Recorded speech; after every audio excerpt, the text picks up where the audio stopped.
अस्सलाम वालेकुम। आज 3 नवंबर है, 2020 है। कल एक वीडियो बनाई थी B for you scam review के हवाले से, और वो बनाई इस मकसद के लिए थी क्योंकि एक हमारे सब्सक्राइबर थे, उन्होंने ये बात की थी कि जी आपने मिस गाइड किया है। सबसे पहले तो मैं इस चीज़ को एक्नॉलेज करता हूँ कि जो है ना, किसी का भी इल्म जो है वो उसको अगर ये क्लेम करे कि जी उसका इल्म जो है वो बड़ी बेहतरीन सतह पे है और उसके अंदर कोई गलती नहीं हो सकती, तो इस चीज़ का तो मैं एतराफ़ करता हूँ कि गलतियाँ हो सकती हैं। दूसरी बात ये है कि ये वीडियो बनाने का मकसद है कि कल की वीडियो के ऊपर ना हमें कुछ रिएक्शन आया है। कुछ लोगों ने कमेंट्स किए हैं कि जो ये आपने बी फॉर यू के बारे में बताया है वो इन्फॉर्मेशन दुरुस्त नहीं है, और कुछ लोगों ने उसको जो है ना वो कहा है कि बड़ी फालतू सी इन्फॉर्मेशन है। तो मैं बता दूं कि जो लोग हमारे सब्सक्राइबर्स हैं, जिन्होंने हमारी पहले वाली वीडियोस देखी हुई हैं, वो हिस्ट्री उठाकर देख सकते हैं कि जब भी किसी स्कैम कॉइन का रिव्यू किया है, किसी फ्रॉड कंपनी का रिव्यू किया है ना, तो इसी किस्म का रिएक्शन जो है ना वो फेस करना पड़ा है। जिन लोगों ने पैसे लगाए होते हैं उनका ज़ाहिर बात है वो कभी भी ये चीज़ एक्सेप्ट करने के लिए तैयार नहीं होते कि उनके पैसे गलत जगह पे लगे हुए हैं। ठीक है, मैं आपको बताऊं कि जितनी कंपनीज़ को हमने एक्सपोज किया, लोग करते क्या हैं, लोग ना जब उनके पैसे डिले होना शुरू हो जाते हैं, उनको कंपनी पे शक होना शुरू हो जाता है ना, तो फिर वो नेट पे सर्च करते हैं, उसमें हमारी वीडियोस उनको मिलती हैं। फिर वो ज़ाहिर बात है कम्युनिकेशन, कहीं से कमेंट में हमारा व्हाट्सएप का नंबर मिल जाता है उनको, तो वो रब्ता करते हैं और पूछते हैं कि जी हमें बताएं, हमने इतने पैसे इन्वेस्ट किए हुए हैं। पे डायमंड में लोगों एक मुझे याद है बहावलपुर से एक साहब थे, अभी भी शायद हमारे सब्सक्राइबर्स हों, 30 लाख रुपए उन्होंने इन्वेस्ट किए हुए थे। तो मैंने कहा था जी कि बहुत हाई रिस्क है, और कंपनी जो है ना मेरे हिसाब से जो है ना वो किसी वक्त भी चली जाएगी। वजह क्या है, क्योंकि ऐसी कंपनीज लंबे चौड़े अरसे के लिए सस्टेन नहीं करती। अच्छा, मैं क्योंकि ये वीडियो थोड़ी सी लंबी होने जा रही है, तो जिन लोगों को अगर वीडियो के लंबे होने का मसला हो तो वो यहीं से चाहे वीडियो को स्किप कर दें, छोड़ दें, क्योंकि इसके अंदर हम कुछ चीज़ें आज डिटेल में डिस्कस करेंगे। उसमें आ जाएं आप। सबसे पहले जो मैं डिस्कस करने जा रहा हूँ ना, वो मैं ये डिस्कस करने जा रहा हूँ कि जी वन कॉइन वालों के हवाले से जब उनका स्कैम हमने 2017 के अंदर ही जो है ना एक्सपोज किया था। ठीक है, और उसके बारे में तहकीकात की, उनके पीछे जो मालिकान थे वो सबको पता होगा, बल्गेरियन एक डॉक्टर रुजा इग्नोटा, जो डॉक्टर इसलिए कहलाती थी क्योंकि उन्होंने पीएचडी की हुई थी। ठीक है, तो पीएचडी की वजह से वो डॉक्टर रुजा इग्नोटा जो है ना उनको डॉक्टर कहा जाता था, और उनके साथ जो को फाउंडर थे उसके, वो सेबेस्टियन के नाम से जाने जाते हैं। तो ये लोग ऐसे थे जो पहले भी स्कैम में इन्वॉल्व रहे हैं, और इनको बाकायदा तौर पे विकीपीडिया में भी डिक्लेयर किया गया था। तो जब यहाँ पे शेखुपुरा में एक मीटिंग हुई, पहली मीटिंग का चले मैं हाल आपको बता देता हूँ। यहाँ पे पहली मीटिंग हुई, उसमें मेरे एक दोस्त थे, उन्होंने मुझे इनवाइट किया कि आप आके ना ज़रा यहाँ पे देखें, क्योंकि मेरा ताल्लुक़ टेक्नोलॉजी से है।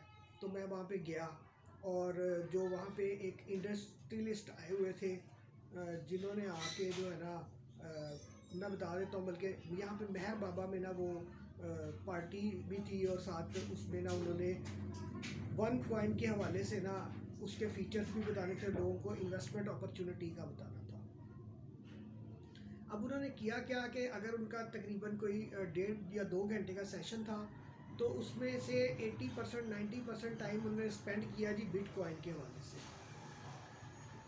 और बताया कि बिटकॉइन जो है ना वो कब लॉन्च हुआ, 10 सेंट से शुरू हुआ, और आज वो इतने 100 या इतने हज़ार डॉलर पे है।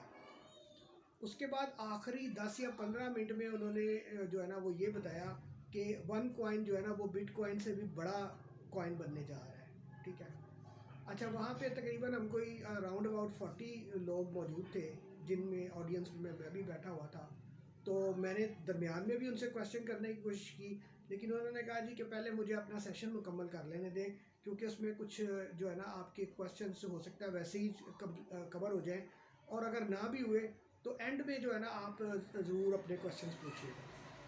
अच्छा, जब ये बात मतलब मुनासिब लगी, तो लास्ट में जब मैंने उनसे क्वेश्चन पूछे तो आप बिलीव करें कि वो बंदा हाइपर हो गया। अब इसमें कोई अपनी बड़ाई बयान करने वाली बात नहीं है, क्योंकि मेरा, आप लोगों को पता है कि मेरा ताल्लुक फ्रीलांसिंग से है। मैं एसईओ सर्च इंजन ऑप्टिमाइजेशन करता रहा हूँ। तो उन्होंने ना दरमियान में ना एक लफ्ज़ बोला कि जी ये जो वन कॉइन की वेबसाइट है ना, इसकी ना अलेक्सा रैंकिंग जो है ना बड़ी अच्छी है। ठीक है, तो मैंने उनसे ये कहा कि जी अलेक्सा रैंकिंग अच्छी है, इसका मतलब है कि ये कंपनी का एक वो फीचर है कि जिसको हम ये कह सकते हैं कि कंपनी रिलायबल है। उन्होंने कहा हाँ जी बिल्कुल। मैंने कहा जी अलेक्सा जो है ना वो, ये मैं आपको बता रहा हूँ कि अलेक्सा ये इंडिकेटर नहीं है कि साइट जो है ना वो या कंपनी रिलायबल है। अच्छा, उनके साथ मेरा क्योंकि इंट्रोडक्शन नहीं था, तो उन्होंने कहा जी आप कैसे कह सकते हैं कि अलेक्सा जो है ना ये मतलब है इसका फैक्टर जो है ना नहीं है। मैंने कहा जी मैं पूरी ज़िम्मेदारी के साथ कह सकता हूँ, और मुझे वो असल में वो ये समझ रहे थे कि इसको क्या पता। तो मैंने उनको कहा, मैंने कहा जी अलेक्सा को मैं बड़े अच्छे तरीके से जानता हूँ। ठीक है, तो कहते जी आप क्या आप इस पे मुझे बताएं, क्या आप क्या जानते हैं। मैंने कहा जी मैं आपको कुछ ऐसी साइट्स जो मतलब है क्या उन्हें कहेंगे, गैर मुनासिब साइट्स, वल्गर साइट्स, उनका मैं आपको बता देता हूँ, उनका आप अलेक्सा चेक कर लें, वो इससे बेटर होगा। तो इसके ऊपर ना वो जो ट्रेनर ट्रेनर भी वो इंडस्ट्रियलिस्ट थे बेसिकली, और बड़ी हैवी इन्वेस्टमेंट उनकी वन कॉइन के अंदर थी। वो ना गुस्सा कर गए इस बात पे, हालांकि प्रोफेशनल लग रहे थे। लेकिन मैंने कहा जी देखिए वो बात ये है कि आपके साथ सामने लैपटॉप पड़ा हुआ है, इसके ऊपर इंटरनेट की डिवाइस लगी हुई है। तो मैंने कहा जी अलेक्सा की वेबसाइट खोलते हैं, मैं आपको, आप अपनी वेबसाइट उसके अंदर डालें, मैं बताऊंगा आपको कौन कौन सी वेबसाइट चेक करनी है। और मैंने कहा गैर मेयारी वेबसाइट्स हैं, लेकिन अलेक्सा उनका अच्छा होगा।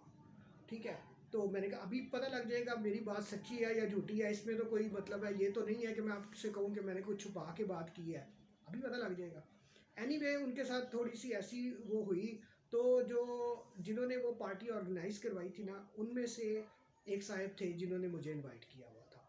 तो फिर उन्होंने कहा कि जो है ना वहाँ पे उन्होंने फिर मेरा इंट्रोडक्शन करवाया उनके साथ कि ये आईटी के एक्सपर्ट तो नहीं मैं कहूँगा, उन्होंने तो एक्सपर्ट ही कहा था लेकिन मैं एक्सपर्ट नहीं कहूँगा। तो इस तरह से उन्होंने मेरा इंट्रोडक्शन करवाया, तो फिर उन्होंने ज़रा उनकी का रवैया तब्दील हुआ। अच्छा, अब आ जाए आपके दूसरा सेशन हुआ जी इनका, जहाँ पे इनके एक और डॉक्टर साहब आए वहाँ पे सेशन में वन कॉइन वालों के ना। और ये सेशन हुआ जी रेलवे रोड पे, बैंक अफला है, उस बिल्डिंग के ऊपर जो है ना इन्होंने एक ऑफिस बनाया हुआ था वन कॉइन वालों ने। और वहाँ पे डॉक्टर जक्का साहब ने ना वो सेशन कंडक्ट किया था। तो वहाँ पे कुछ लोग जिन्होंने वो सेशन अटेंड किया था, उनमें से मेरे एक बड़े करीबी दोस्त थे। उन्होंने मुझे इनवाइट किया, उन्होंने कहा सर इस तरह से सेशन हो रहा है तो आप प्लीज़ आ जाएं हमें, ताकि हमें अंडरस्टैंडिंग में आसानी भी मिल जाए। अच्छा, अब दूसरी दफ़ा जब मैं गया था तो मैं वन कॉइन की पूरी रिसर्च करके गया था। मैंने डॉक्टर जक्का साहब से कुछ क्वेश्चंस किए। मैं आज भी उनको अप्रिशिएट करता हूँ, हालांकि उन्होंने मतलब पूरी पूरी उसकी जो है ना हिमायत की वन कॉइन की, लेकिन उन्होंने एक्नॉलेज किया मेरे बहुत से क्वेश्चंस को। और मैंने ये कहा था, उन्होंने कहा जी कि ना जून 2017 के अंदर जो है ना, सॉरी 2018 के अंदर ये हमारा कॉइन मार्केट के अंदर लॉन्च हो रहा है, लॉन्च होने जा रहा है। तो मैंने कहा जी ये जो है ना ये लॉन्च नहीं होगा, आपको अगली डेट मिल जाएगी। मैंने कहा जितने लोग यहाँ पे पार्टिसिपेंट्स हैं ये मेरी बात नोट डाउन कर लें, और मैं ये बात पूरी उसके साथ कह रहा हूँ, जिम्मेदारी के साथ कह रहा हूँ, क्योंकि मुझे पता था कि जितने कॉइन्स ये इशू कर चुके हैं और जो जो इनके इश्यूज़ हैं ना उसके हवाले से। अच्छा चलें, अब यहाँ से मैं एक थोड़ी सी बात बताता हूँ कि हमें क्या तकलीफ़ है कि हम क्रिप्टो करेंसीज़ के बारे में रिव्यूज़ दे रहे हैं। हमें क्या तकलीफ़ है, क्या मतलब है यूट्यूब के ऊपर लाइक्स अच्छे मिलेंगे, यूट्यूब पे हमारे चैनल पे ऐड चलेगी, हमें पैसे मिल जाएंगे। तो ऐसा कुछ नहीं होने वाला। मेरा ये चैनल है, मैंने अभी तक इसको मोनेटाइज नहीं किया हुआ। आप देख लें, आपने अभी तक वीडियो देखी है, कोई भी वीडियो देखता है तो ऐड नहीं चलती होगी, पहली बात तो ये है। सही है, क्योंकि बेसिकली इसका अभी तक पर्पज़ यही है कि एक तो एजुकेशन का इसका पर्पज़ है, लोगों की रहनुमाई की जाए। दूसरा मकसद इसका ये है कि हम लोग जो है ना बेसिकली फ्रीलांसिंग में ना हमने क्रिप्टो करेंसी के बहुत से प्रोजेक्ट किए हुए हैं, जिसके अंदर हमें क्रिप्टो करेंसी की माइनिंग का भी पता है, जिसके अंदर हमें क्रिप्टो करेंसी की और बहुत से आर्टिफिशियल इंटेलिजेंस का क्या रोल है क्रिप्टो करेंसी के अंदर, इन सब चीज़ों के ऊपर हम वीडियोस बनाते हैं, इन सब चीज़ों के ऊपर हमारी आर्टिकल राइटिंग होती है। तो हम लोग क्रिप्टो करेंसी के साथ इस तरह इंगेज्ड हैं, ट्रेडिंग को किया है, बहुत सी एक्सचेंजेस के ऊपर ट्रेडिंग किया है, और उसको अंडरस्टैंड करने के लिए बहुत सी जो है ना वो पैसे भी खर्चे हैं, जिनमें हमने काफ़ी कुछ अर्न भी किया था इसके थ्रू। लेकिन अब क्रिप्टो करेंसी की एडवाइस इसलिए नहीं देते क्योंकि ये एक बहुत ही वॉलाटाइल मार्केट है और फास्ट मार्केट है। अच्छा, अब आ जाए, मैं अब उनके क्वेश्चन पे आना चाह रहा हूँ जो कह रहे थे कि जी 2017 में बी फॉर यू कॉइन ये लॉन्च हुआ, ठीक है। और उसके साथ ही कमेंट में किसी ने ये भी लिखा हुआ है कि ये सिर्फ क्रिप्टो करेंसी नहीं है बल्कि इनके और भी तरह से आप इसको परचेज़ कर सकते हैं। तो देखें, जब तक अगर आपके सामने कोई ऐसा मॉडल है, आसान सा तरीकाकार, अगर आपको ये पता है ना, देखिए आप एक बंदे को हायर करते हैं, आप उसे कहते हैं जी कि मैं आपको 15,000 रुपये सैलरी दूंगा, ठीक है। तो अब अगर वो आपको 20,000 रुपये का फ़ायदा नहीं दे रहा तो आप उसे 15,000 रुपये कहाँ से देंगे? या चलें, आपको वो मिसाल है, आपको 10,000 रुपये कमा के दे रहा है या 10,000 रुपये का फ़ायदा दे रहा है, तो आप कहते हैं 4-5 महीने बाद जो है ना मुझे ये 20-30 हज़ार का फ़ायदा दे देगा, शुरू में इतना फ़ायदा नहीं दे सकता, ठीक है। तो अगर वो बंदा आपको जितनी आप उसको सैलरी दे रहे हैं उतना आपको बेनिफिट नहीं दे रहा या उससे ज़्यादा आपको बेनिफिट नहीं दे रहा, तो आप उसको सैलरी कहाँ से देंगे? इसी तरह से कोई काम कारोबार है, अगर बी फॉर यू वालों को ले लें, आप उनको मिसाल है जी 1 लाख रुपये आप उनको इन्वेस्टमेंट दे रहे हैं, सही है। वो आपको कहते हैं जी कि आपको पर मंथ हम इतने पैसे जो है ना आपको रिटर्न करेंगे। अब उस रिटर्न का कोई ना कोई बिजनेस मॉडल तो होना चाहिए, इसमें इसमें तो आप भी, मेरा ख्याल है शायद कोई एतराज़ ना करे। अगर उनका बिजनेस मॉडल कोई नहीं है और आपको सिर्फ और सिर्फ ये पता है कि जी आपको आपके पैसे मिल रहे हैं मंथली और आप सेफ़ हैं, देखिए आप सेफ़ उस सूरत में हो सकते हैं कि आप किसी और की इन्वेस्टमेंट ना करवाएं। आप जैसे ही नए लोगों की इन्वेस्टमेंट लेके आते हैं और नए लोगों को ये बताते हैं कि जी सिस्टम बड़ा अच्छा है, तो आपको भी पैसे मिलते हैं। तो उसमें मैं आपको बता दूं कि ये वाले मॉडल्स बड़े पुराने हो गए हैं। ये शैनल्स, आपको शायद जिन लोगों को याद होगा ना, शैनल की कुछ मशीनें थी, शैनल एक कंपनी थी जो उसमें ना हमारे यहाँ बल्कि एक जानने वाले थे, उन्होंने एक मशीन ख़रीद ली। तो वो मशीन थी, वो कुछ शायद कोई थेरापी टाइप की थी कि जो जोड़ों के दर्द के लिए ना, और इस तरह से उस वक्त शायद 5,000 रुपये की मशीन थी। तो उसके बाद आप जब कोई नया मेंबर इंट्रोड्यूस करवाते थे ना, तो उसको भी ना वो मशीन एक दे देते थे। तो उस मशीन का ये था कि उसमें ना ज़ाहिर बात है आपको कुछ पैसे मिलते थे। चैनल का ये एक जो है ना बिज़नेस मॉडल था। अच्छा, उसमें क्या था कि ना जब हमारे जिस दोस्त ने वो मशीन बाय की ना, वो कहता है यार बड़ी मजबूरी वाली बात ये है कि हम किसी को ये भी नहीं कह सकते कि मशीन को इतनी ख़ास नहीं है, ठीक है। तो ये है कि ना जब आप कान और आँख खुले रखें, हमारे रिव्यू को आप ये ना समझें कि हम जो है ना आपका कोई नुकसान चाह रहे हैं। आप उसको कम से कम आप इतना तो कर सकते हैं, आपके अपने पैसे लगे हुए हैं, आप इतना तो कर सकते हैं कि आप उसको अच्छे तरीके से देख लें, ठीक है।